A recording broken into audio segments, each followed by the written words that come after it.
Bismillahirrahmanirrahim. Assalamualaikum warahmatullahi wabarakatuh. Kami dari kelompok 1 Administrasi Pendidikan yang anggotanya adalah saya sendiri Indah Rahmadani Putri, Sahlijah Hari, Amelia Asilah, dan Hasmar Hussein. Baiklah, kami membahas mengenai kepemimpinan. Berikut adalah penjelasannya.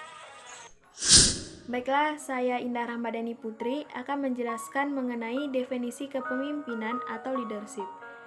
Kepemimpinan adalah suatu kemampuan manusia untuk mempengaruhi tingkah laku dan membimbing beberapa orang untuk mengarahkan dan mengkoordinasikan dengan maksud dan tujuan tertentu. Seorang pemimpin harus memiliki kelebihan dalam menggunakan pikirannya, rohaniah, dan badaniyah agar dapat menggerakkan beberapa pelaksana. Seorang pemimpin difasilitasi dengan tugas dan wewenang agar dapat menggunakan kelebihannya tersebut.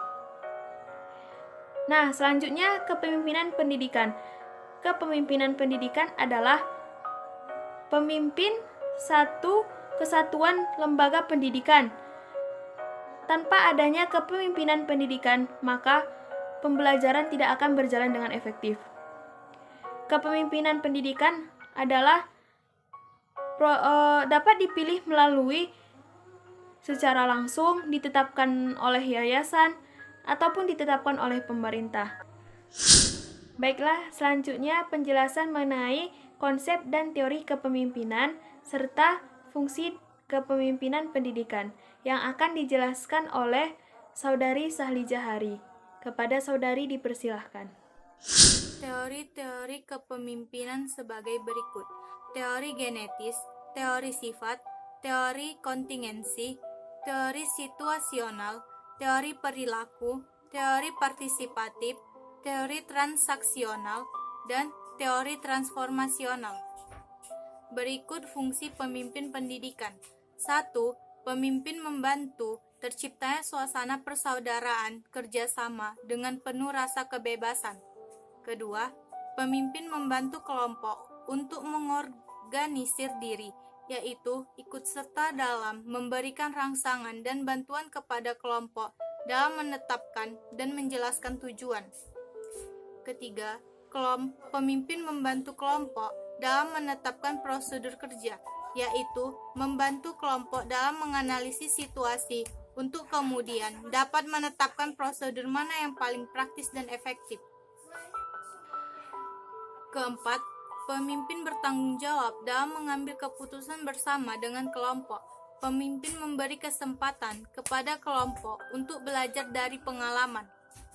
Kelima, pemimpin mempunyai tanggung jawab untuk melatih kelompok menyadari proses dari isi pekerjaan yang dilakukan dan berani menilai hasilnya secara jujur dan objektif.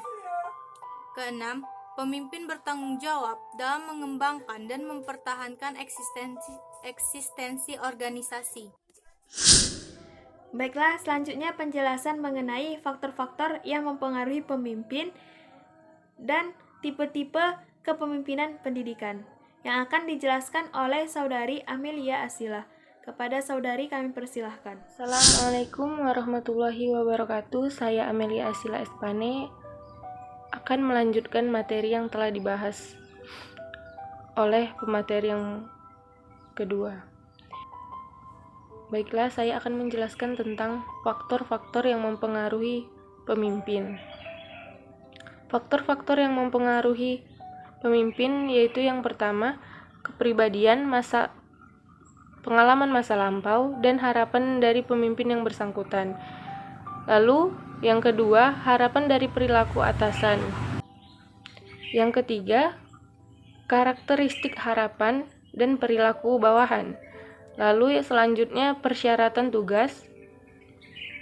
Lalu, kultur dan kebijakan organisasi. Dan yang terakhir, harapan serta perilaku rekan kerja. Faktor ini memang sangat mempengaruhi pemimpin. Proses pengaruh tersebut bersifat timbal balik antara pemimpin dengan anggotanya. Lalu selanjutnya saya akan menjelaskan tentang tipe-tipe kepemimpinan.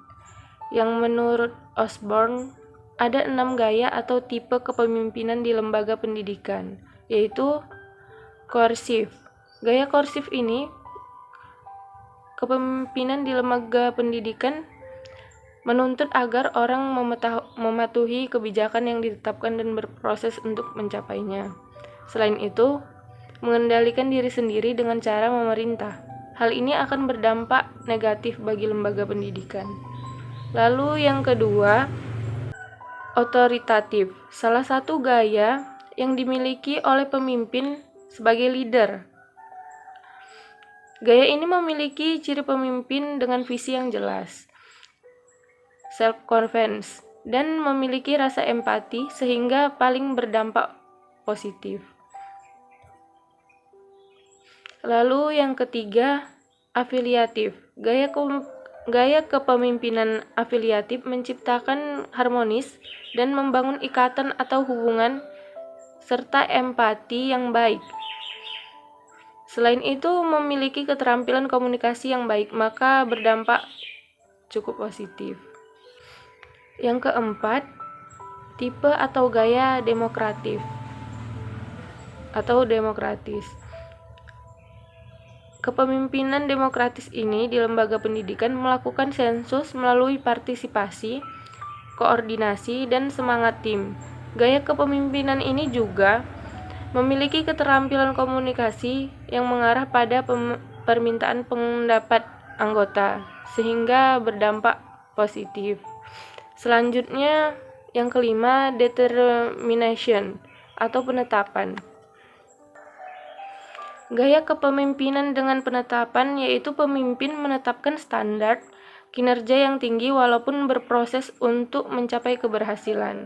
Selain itu, komunikasi dilakukan dengan cara memerintah, sehingga mempunyai dampak sedikit negatif. Lalu yang terakhir, training atau pelatihan. Gaya pelatihan mengembangkan keterampilan dan empati pada orang lain, tetapi masih mementingkan diri sendiri. Dampak positif didapatkan karena mengajak anggota untuk berpartisipasi. Jadi itulah tipe-tipe kepemimpinan yang dapat saya jelaskan. Kita bisa memilih mana tipe kepemimpinan yang bisa kita gunakan atau yang cocok kita gunakan pada saat keadaan tertentu. Itulah yang dapat saya jelaskan. Lebih dan kurangnya saya mohon maaf. Wassalamualaikum warahmatullahi wabarakatuh.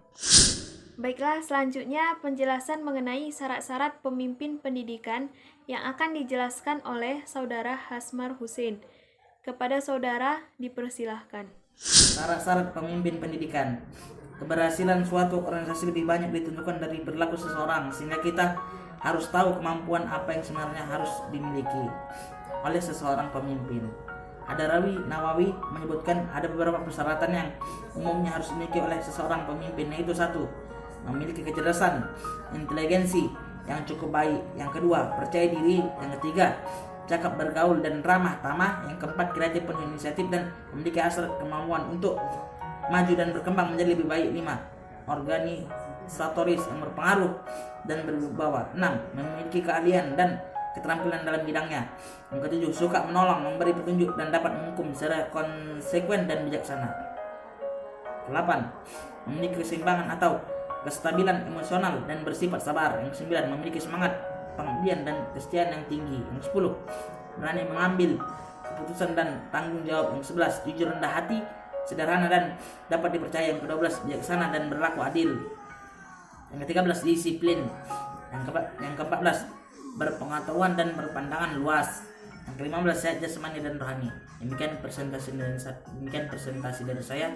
Kurang lebih saya mohon maaf. Assalamualaikum warahmatullahi wabarakatuh.